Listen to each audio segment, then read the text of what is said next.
Welcome back, parents, students, and the rest of you to WREN News. It's great to see you all here for our broadcast of the night. Starting in Ethiopia, where a startling find that contributes significantly to the understanding of modern man's evolutionary development. University of Edinburgh archaeologists working in Ethiopia's Afar region announced Wednesday they have uncovered the preserved remains of the last human to die happy. According to the researchers, carbon dating concluded that the fossilized skeleton of that of a Paleolithic man, nicknamed Felix by the team of scientists responsible for the find, who died perfectly contented and untainted by regret roughly 30,000 years ago. From the startling find in the lab to the startling find on the courts, noting that things get, quote, really messed up if you cross Earth's middle, Shaquille O'Neal reportedly wondered Tuesday why people in the southern hemisphere have March Madness. Quote, I don't think Australia or Tokyo have March Madness for another few months, because right now it's October down there, said O'Neal, adding that the regular season would likely continue until the end of November, which he claims come immediately before March in the underparts.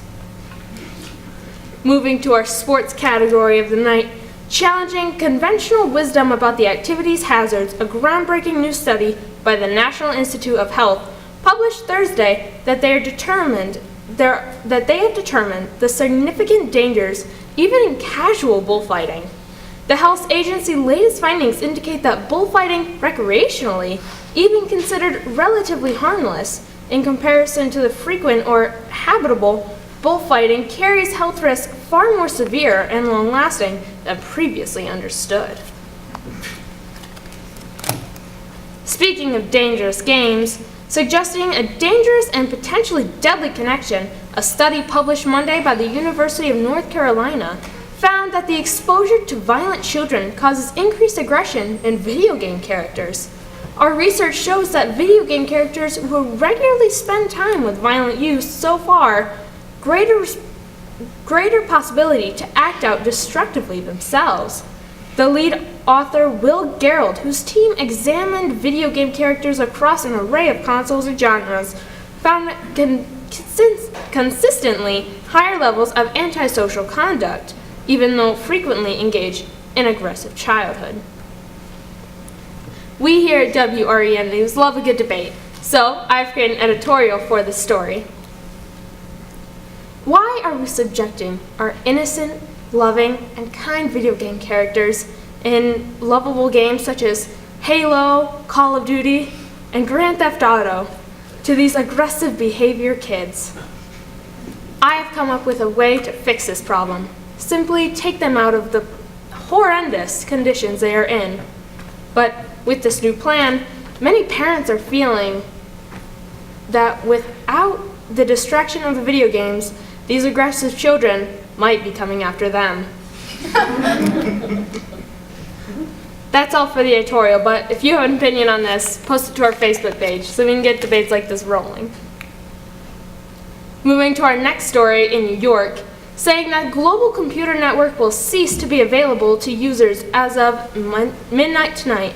People of the world announced plans Wednesday to shut down the entire internet until such a time as good use can be found for it.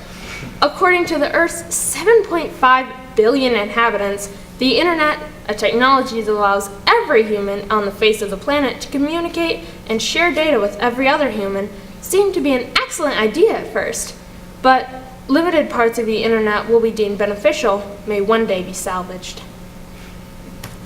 Moving to our last story of the night. A study published this week at the journal Pediatrics found that within seconds of their birth, babies are able to sense whether their parents are losers. From the moment they open their eyes, newborns can tell if their mother had no other options or is forced to settle for their father, or if the father is a said the researcher Dr. Stewart, explaining that despite their blurry vision input, infants can still identify basic loser blood types. That's all for tonight, folks, but we hope to see you again soon. My name is Samantha Miller. Thanks for coming out tonight. See you next week.